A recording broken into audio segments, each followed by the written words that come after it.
Buongiorno, benvenuti a questa nuova puntata di Est-Nord, il rovescio del Nord-Est, rassegna di videocommenti sulla parte oscura dell'economia della società veneta.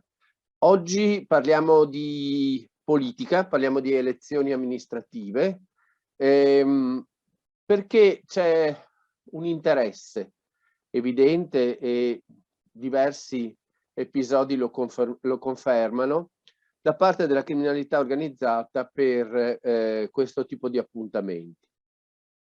È una storia lunga nel tempo, è una storia nota a livello nazionale ovviamente, ma qui in Veneto è una storia lunga perché ricordiamoci che vi fu un noto esponente della politica veronese che è arrivato anche al ruolo di ministro, che è stato a lungo accusato di avere monopolizzato il suo partito di riferimento, il Partito Socialdemocratico, parliamo degli anni 70, facendo iscrivere diversi esponenti dell'area criminale veronese a questo partito per poterlo controllare.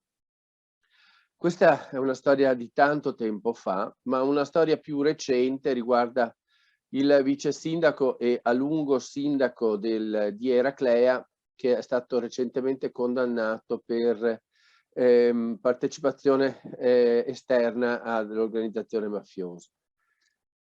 L'interesse della criminalità organizzata per la politica appunto è cosa nota. Sappiamo che presidiare i luoghi delle decisioni, del potere, è un'aspirazione da sempre delle mafie.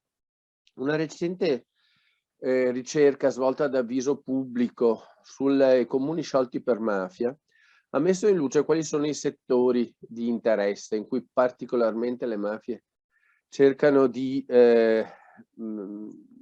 influenzare.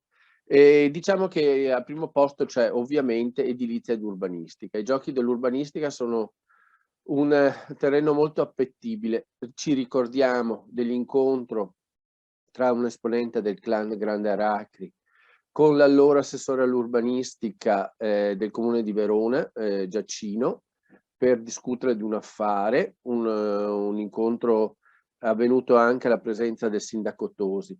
A proposito di Verona, ci ricordiamo della richiesta fatta dalla Commissione parlamentare antimafia nel 2015 di valutare la possibilità di uno scioglimento per infiltrazione mafiosa, condizionamento mafioso del comune di Verona. Sappiamo di un certo attivismo da parte di alcune famiglie nelle occasioni elettorali nei comuni veronesi. Sappiamo di una denuncia della Direzione Nazionale Antimafia rispetto all'arrivo in massa di tutta una serie di persone per concorrere all'elezione di un consigliere comunale a Lignano Sabbiadoro, consigliere che poi è divenuto in effetti presidente della commissione urbanistica. Insomma, la politica è un luogo che attrae interessi diversificati.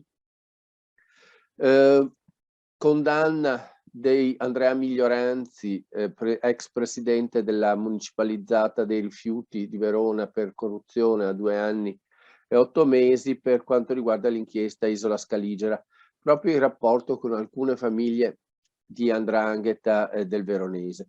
Peraltro le ex municipalizzate, cioè le società partecipate dei comuni che si occupano di rifiuti, si occupano di acqua, si occupano di servizi pubblici, sono tra i settori più delicati e fragili, anche perché gestiscono cose pubbliche, ma le gestiscono con lo stile privato, con quindi una scarsità di trasparenza e una più possibilità di manipolazione delle decisioni e più agilità nelle decisioni stesse. È un problema evidentemente su cui occorre porre l'attenzione, ma anche fare una piccola riflessione di carattere un po' più generale.